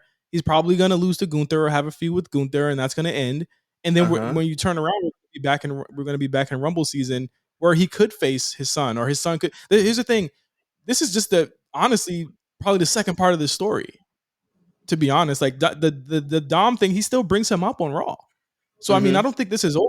This story is not over. It's just now it's spread across two different shows. I think that again they are changing the way, and again continuity works here. Continuity matters because I feel like if this was the old regime, I'm a little less trusting of them making this move than I am of this one because he's able to get a new lease on life. So I'm gonna wait and see. But I do think that they try to stretch this out because there's no honestly right now if they want to make this a big deal, there's no show right now that they could put this on where it would mean anything. But to me, the Rumble or Mania, and I would rather you put both of them in the Rumble if you're going to do that. What about Crown Jewel? They're not doing it for Crown Jewel. That's obvious. Right, yeah, but they could have did it for Crown Jewel. That's what I'm saying. No, Like they're Crown not. Jewel is right there. Why would they do it at Crown Jewel? That's not the direction they want to go, and they want to stretch this out. That's why I said they want to stretch this storyline out. Right. Because they just did. No, but you said there's no big pay-per-view that they could have done it at, and the Crown Jewel is literally right there. I'm talking about after he got moved. There's no big show for them to do this at after he gets moved. Because we had even thought that they were going to do it at Crown Jewel, and he got moved. So you're saying they're going to extend it to WrestleMania? I said they're going to wait to put this on a bigger show than just some random Raw or SmackDown. Why not get the most out of the screen? I think I don't know if it's going to be WrestleMania. I'm saying that's a big show you could put it on. Okay. I'm just saying, do you think it could be? I'm not saying it will be. I'm saying, do you think it could be? that would make the most sense. Okay. Yeah, because I would rather, it would have made sense for me to do this like after they had their match. Maybe it's a cathartic. Maybe he doesn't want to go through it anymore. This is just my thing. And he's fought his son. He realizes like he's got blood on his hands. He's like legitimately beat up his son. His son is not turning back on him. He's not reuniting with his son. And he's just like, yo, I don't want to do this anymore. I moved to SmackDown. I thought that would have been a great idea after Crown Jewel if they had done that. Kind of blow off the feud, move in a new direction. Everyone moves in a new direction. It's perfectly fine. This, I was like, oh, okay, but it's Rey Mysterio and he's facing Gunther, so I'm not mad at it. But I was just like, huh? Why would you do that? Ray got to go take some fathering classes. I don't know. You got to step up. Maybe they'll bring the wife and his daughter back to be like, hey, talk some sense into your son. There's only one way to handle this. But Ray's letting dads down across the world right now. But hopefully he'll learn that he needs to just been working for Vince McMahon all these years. That man done put Shane through so much shit. You can't put hands on Dom. Yeah, you gotta reevaluate yourself. Legado del Fantasma, first match against Hit Row, squashes him. That's the news. I was confused about why Big Boy took the pin. Were you? Yeah. Were you? The biggest, yeah, I was confused. I was like, all right, they could just, take out, I forgot his name now, Top Dollar. They could take out Top Dollar, and of course he pinned, but they really like beat up Top Dollar. And you've seen Top Dollar like walk around with 3 people on him, and suddenly like a couple top rope drop kicks put this man down to the dirt. So I was confused on that, but other than that, I mean, it was fine. Like I don't care. He did not get hit with 2 top rope drop kicks. He got hit with a bunch of shit and a finisher. He actually didn't just fall to like 2 drop kicks. He actually No. I mean, he fell down to his knees after a couple of drop kicks and stuff like that. But like, yeah, they really like put the beats on him. Those 3 jobber niggas never did nothing like that. So yeah, it did make sense. No. I was talking about yeah, but I'm talking about like when he had them 3 people on in the Fatal 4-Way tag match the other time. Like he's clearly been able to like handle at least 3 people at once. So I was confused why he went down to like 2 people just randomly. Because he was looking at Zelina and a what's her face. He caught the lusty eyes and nothing was the same. I mean, he was distracted. I mean, it was the distraction. Raw on Monday. Bobby Lashley versus Brock opened the show. They do a big pull apart brawl in which Lashley gets the clear advantage over Brock Lesnar, and I think that's going to be the story going into this, as they will meet on November 5th at Crown Jewel for the second time this year. Brock Lesnar versus Bobby Lashley. I'm glad that they are not explicitly positioning Brock as a heel here, but rather somebody who just wants to fight Bobby Lashley, and I think that's the best way to go. Let him fight. I like it. I like this feud. It seems like it's going to main event Crown Jewel. I'm all for it. Brock Lesnar randomly wearing that tuxedo vest to me was insane. But very, very cool. Fun way to kick off Raw, to be honest with you. It was a really good way to kick off Raw. Then one of the show long. If you actually know, Duggar, what do you think about Lashley Brock? Sorry, I'm all the way here for the violence, honestly. Especially like I thought the opener was really good. It reminded me with a little bit of when, I don't know if y'all remember when Taker and Brock had that opener in the Raw, and they were just scrapping. And like, you're gonna have to kill me. So, man, like honestly, that's what I thought of it. The OC return on the show, and they're part of a pretty extensive like show long story with the Judgment Day. They were confirmed that it's going to be the OC versus the Judgment Day at Crown Jewel. We get Gangsta Finn. He is now moving and talking as if he is with hands and shit. He's some type of man right now on the show. He like Team Skull and Pokemon Sun and Moon. I was like, yo, he talking with his hands now. Like he damn near started rapping. Hold up, wait a minute. Finn did live in Brooklyn for a little bit, so maybe it's just that. He don't live in my side of Brooklyn. I tell you that. There's a lot of different areas in Brooklyn. I ain't never see him rise, where he is.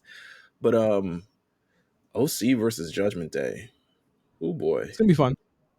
It's gonna be pretty fun. We had the OC against Alpha Academy in a match that went very long. I'm still not sold on Gallows. I've never had a problem with Carl. I think Carl actually can work. Gallows is just like keep him in for the hot tags and put him back out, bro. It looks like he's old. He's got to be like 45 years old at this point. I think they 38. both are. Like, that's it. No, that's his industry age. Boy, ain't no way. Because he moving like Taker from 2016. I'm like, God damn, come on now.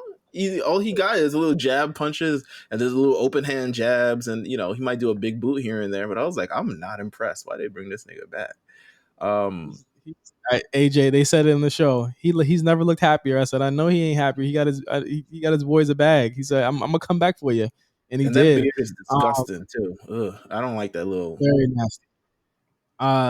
We learn later on the show, OC is going to be on NXT helping out Cameron Grimes against the Schism, against the Dyad for NFT money. For NFT money, and AJ saying NFTs are not what they were is hilarious. He's tapped in. Hilarious. He's super tapped in. He said, "Yeah, my OpenSea account is shut down. I can't do it no more."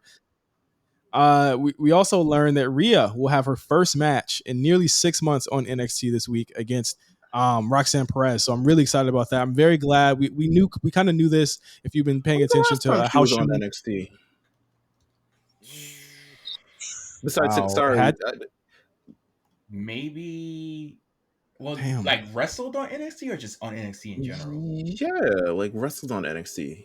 Huh. Oh, I don't know. I mean, after the pandemic. Sorry, it was after the pandemic. Okay. Yeah. Or during the pandemic. Not after. During the pandemic is the last time she was on NXT. Okay. Right, because she was NXT champ, right? Welcome return. Charlotte was. Right. Okay. Welcome returned. Charlotte. Very welcome returned to the show. Should be good. By the time you guys hear this on public, just assume it was great. It was great. Let's talk about it like it's great. I'm really glad to see her back in the ring. I was worried. I had been asking where she's been at. She showed up in house shows in gear, and she was working on the weekends. I knew something was up when she got physical with Beth at Extreme Rules, and I said, okay, she must be on the way back. And it looks to be like she's fine now. So good shit for everybody that Rhea is back on the active list. And we had AJ Styles versus Dom, which furthered the storyline. This was again a very this stretched throughout the whole 3 hours between the OC and the Judgment Day. This is clearly their kind of big stable feud going forward, and obviously Judgment Day gets a lot of attention on the shows. I'll say this, and this is probably my only thing. I feel like AJ Styles should have won that match. That man has lost a lot. He's lost every match since August. Like literally every single one. And I'm like, damn, you need at least AJ could beat. I mean, Dom don't take anything losing to AJ Styles. It's AJ Styles. I'm like, damn, you need AJ Styles at least get a win in this somewhere. Somehow, some way. I did enjoy Finn jumping off the steps though after the win. That was hilarious. Bro, he is a funny nigga. Like he is one of the funniest niggas.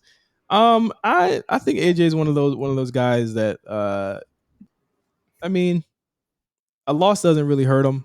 I think that again, I honestly think that they might win. They might be the Judgment Day here, but again, like if they're keeping the Judgment Day strong, I would have them come out on top in the end.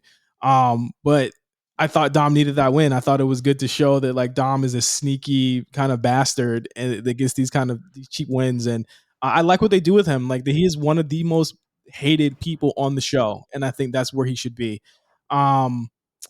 Baron Corbin returns with JBL. JBL comes out, cuts a promo. Will not stop cutting this promo throughout the whole segment that he's in, and brings out Baron Corbin. The best part of the show, in my opinion. in my I opinion, guess. not the Baron Corbin versus Dolph Ziggler match because that can kick rocks. But JBL coming out in them big ass pants and immediately getting heat like he only knows how to do, and immediately inciting a crowd that was sitting on their fucking hands for the first 45 minutes of this damn show, and pretty much the next hour and a half of the show, to me was like great. I love JBL on this show. The I don't like Baron 10-year. Corbin. Oh, you better. What is Baron wearing? He's got the worst gear in the game. Is it because of like how tall he is? I'll be honest. Yes, and also I don't know. Like this is to me the Baron Corbin reboot for like, and this is like the fourth time, and I'm glad he's been able to like kind of like roll with the punches, and he's really someone who like deals with anything that comes his way.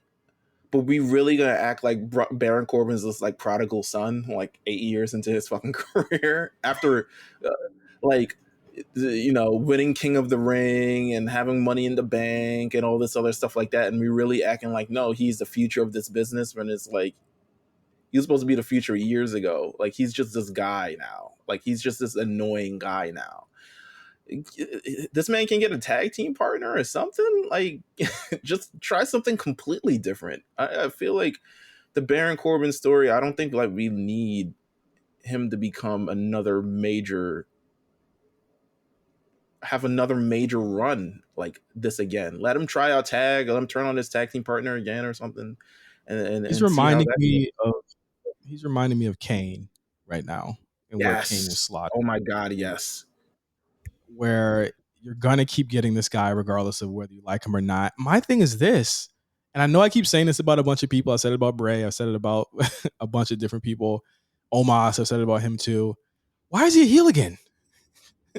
Why is he a heel? We've seen this for 4 years in running. Do something different. Like he looks like a fucking Power Ranger villain right now with that outfit on. Like one of the 6 Rangers. That's always starts out bad and then becomes a good guy. That's what he looks like right now with the fucking top hat on. Why did you just change his theme? Why does he still got the casino theme? What? That casino theme was nasty too. They added some extra nastiness into that. They added some extra nasty shit into that. Theme is nasty.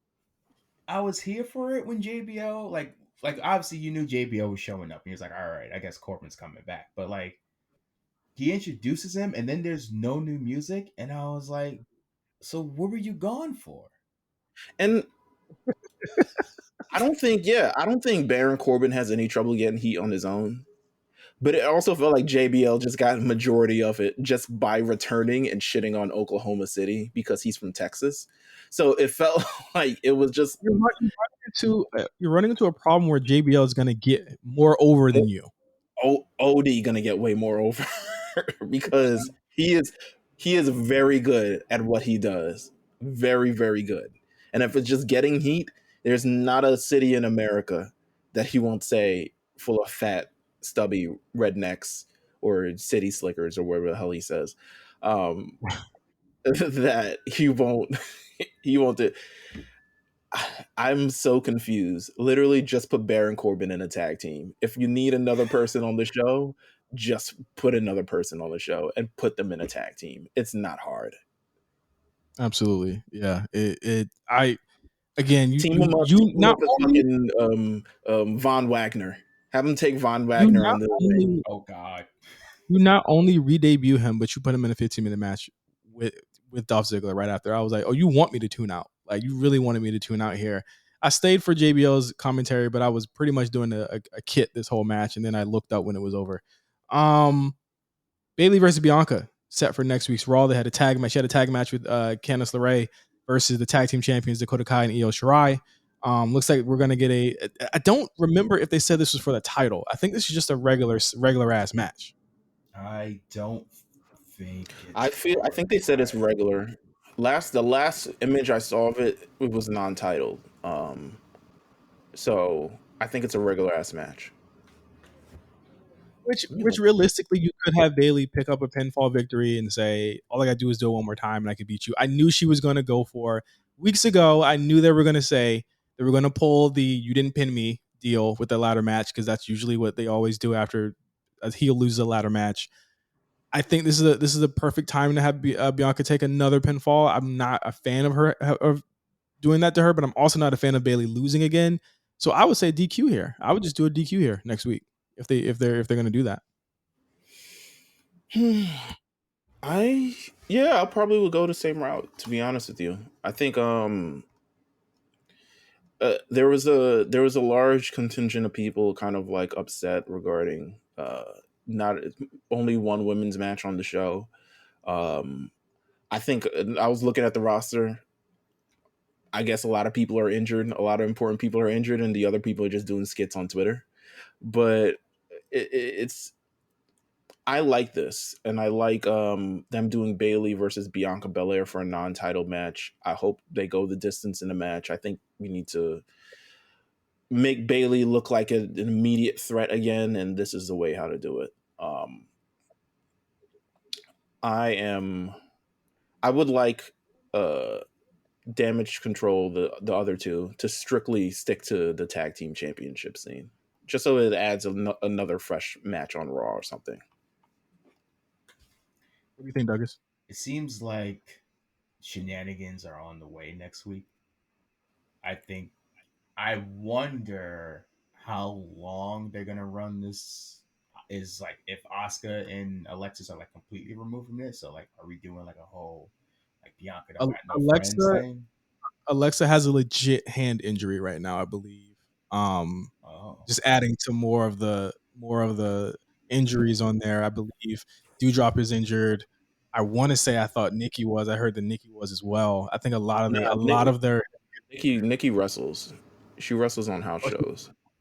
doesn't mean okay. Yeah, Dewdrop is injured though for sure. Yeah, Yeah. but yeah, it just sucks. I mean, again, what I'm sure if they had they had the clientele to do that, they would be doing it right now. I think this is it's an anomaly. You know what I'm saying? Like Rhea just got back. You know what I'm saying? Like this is not going to be permanent. It just is what it is. This I know they would have wished to have Becky healthy right now, but from all I hear in the back streets is that Becky's on the way back, so it won't be a problem for long. But I think that Bianca and Bayley is perfectly acceptable for what's going on right now. Um, Ali steps up to the plate. He's a part of another show long storyline with Seth Rollins, the new U.S. champion. Ali says he wants a shot. Seth says, "Fuck out of here. You left the company for 6 months on Twitter. You a hoe." Punches him in the face and leaves. it's honestly how it should have been. Yeah, you know what? The first segment, it was good. It was good. I was looking again. I looked at the roster. I was like, Ali, we're going with Ali. Okay, Ali. And I was kind of looking at it, and then I was like, yo, Ali's. There's really no other strong kind of like mid card faces on Raw, which makes me think that the Rey Mysterio trade should have maybe also included Nakamura on it. To be honest, because they need a little bit more depth in that mid card division. We had who we had show up? Fucking Elias showed up. Oh my god, what? It just is what it is. But Ali versus Rollins, I'm not mad at. I just don't think like I'm just surprised that we're here. In some ways, like just how y'all were talking about the women's division and everyone being hurt, like kind of some too. Like Ali came out, and I'm like, this is cool, but I'm also like, damn, there's no one else around, is there? Just everyone's busy. Okay, got it, cool. I don't know where this goes. I also don't know if like the crowd cares about Ali. Well, huh? What do you mean? Like maybe like from when I watched on Monday, but like when he came out, like the crowd was like on its feet. Maybe it's because it's Oklahoma. You can say that, but I don't know how much this is gonna like translate to like the crowd. Like, is the crowd really gonna care for this? I know they're gonna care because it's Seth, but is it only gonna matter because it's Seth? I guess. I mean, yeah. I mean, it's his job to get the babyface over. He's got the mid card title. or they're trying to treat it like the upper mid card title. I think Ali, since he returned, has been kind of kneecapped, and they want to make Ali look strong again. I think he's one of the proponents that even when he returned, we were really excited about him being back, and he's someone they need to do something with if they're going to bring him back. And they said they had all these plans for him. They didn't want to release him. Like do something with the guy, and I think that it's better for him to do that than have nobody. And also, like, just in terms of just his stature, his physicality, what he's able to do in the ring, Seth fights a lot of big dudes a lot Mm-hmm. of the time. Facing off against Ali gives us a match that we always want to see Seth in, against someone smaller than him who can do a lot of physical, really cool acrobatic stuff. I think this would look more akin to the Buddy Murphy stuff that Ali was doing than what he had been trying to do when he was with Retribution and stuff like that. So, like, I'm immediately interested in this because we're going to get a really different kind of Seth Rollins match, and it puts Ali in a different position. It's all about giving guys new chances and new spots, and I'm for it if they're gonna, if they're gonna pay it off. And I think if Seth wants to give him the rub, yeah, because I honestly don't think Seth should have that title right now. I think that title to me is it's a stepping stone, and I really feel like, again, if there's any show that has felt the brunt of the Roman reign, it is Raw, because he never shows up on it. There is no equivalent to anything that Roman has on SmackDown on Raw, and it really is just a bunch of guys kind of fighting week to week, and they're trying to figure something out with that. I think most of the time they do a pretty okay job of making you feel like something is important, but I just don't feel like, and I blame this on how they position the U.S. title. It's never been that important. Even with Lashley, it was cool that he had it, and he was having really great matches, but this is the same fucking uh, title that Andrade held for weeks, or Apollo Crews held for weeks, and never defended, and had other people defend for him in 2020. Mm-hmm. So like it's a weird thing to do, but I'm all for Ali having that opportunity. Can't remember. I feel like the U.S. title probably hasn't been important since Cena and Seth. Yeah, to be honest with you, and even then, there was a secondary title. You know what I'm saying? Like, it was just a prop so you could look more awesome when you held both of them. But I think I agree with you, Justin, here in terms of just like, I guess the U.S. title and kind of how it's presented on the show. I think we definitely got to get, if we're going in on Ali, we got to be in on Ali, because we've seen this before where they're like, okay, let's try 2-3 weeks of Ali, and then it's like, okay, we're back to he's back on main event doing flips and shit.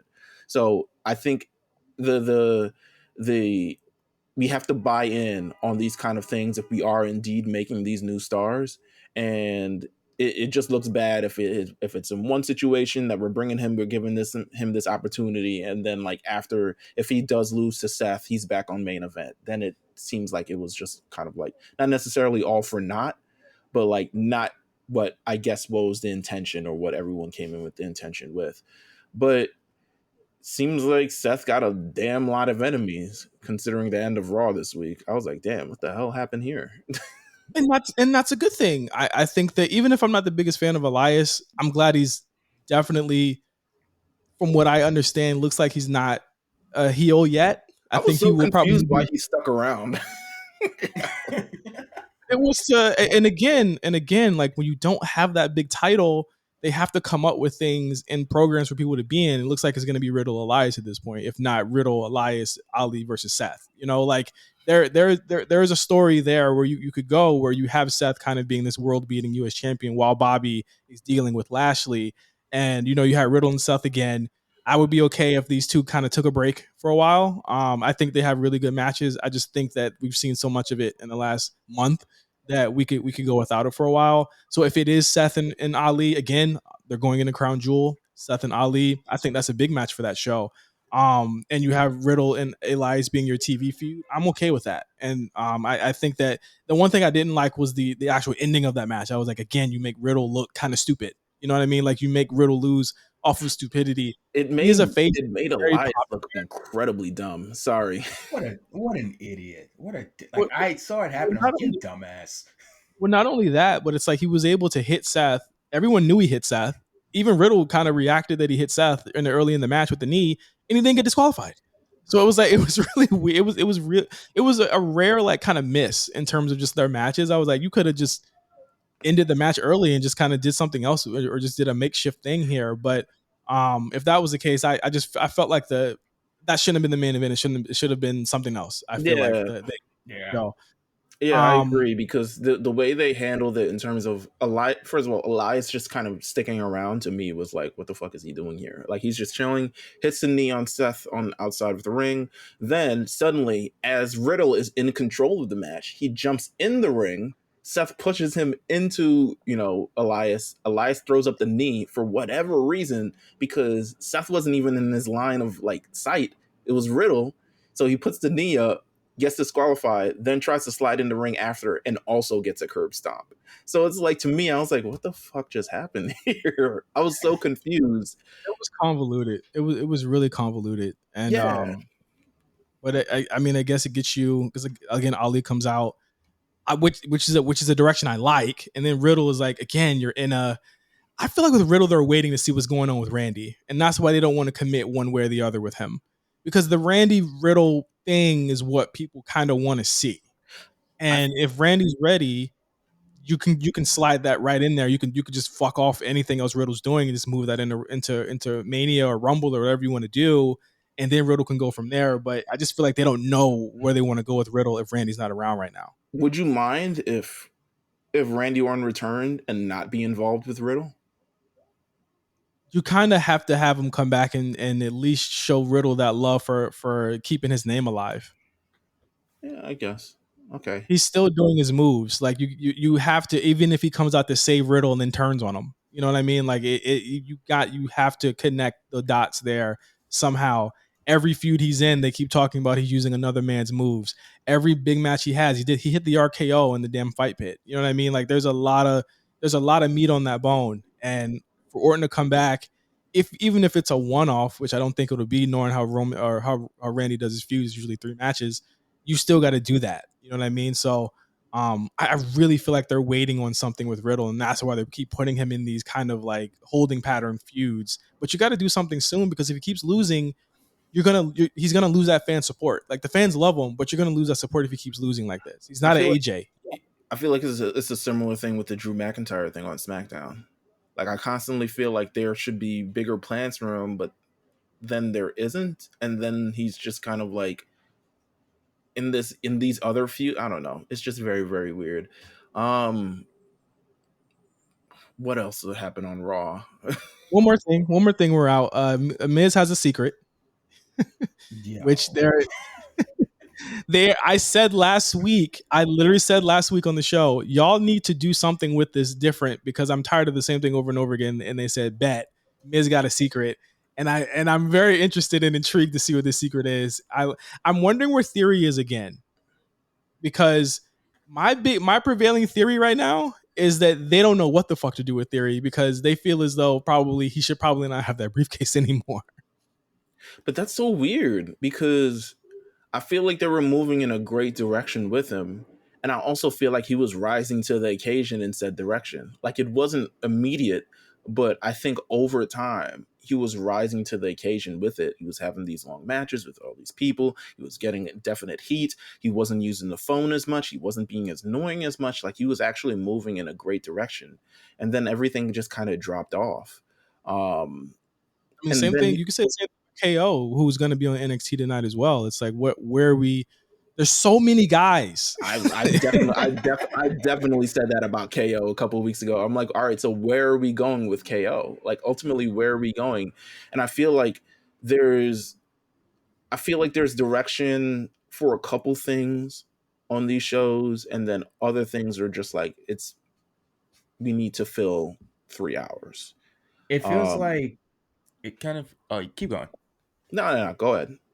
It feels like I th- I think all of us, for the most part, really thought, like how you bring up like the whole Roman effect. Like I think most of us thought Roman was dropping it at Clash of the Castle, because Mhm. and also around then, like you mentioned, like KO being gone and like Theory, like everyone was also taking like shots at Roman in some way. KO was going on for weeks of like yo Roman, you owe me one. They dropped So it. yeah, everything's been dropped. Like since like Drew didn't win, and it's just kind of been like, all right, now I don't know what we do now. And like obviously, Logan Paul is not pulling it off at Crown Jewel. Like, I think we Yeah. can book that. So everyone was kind of in that Roman orbit, and everyone's kind of removed from it. But like when you're removed from it, they're not really doing anything else. So where is everybody? We'll see. But yes, that was Monday Night Raw, and that was everything in wrestling this week.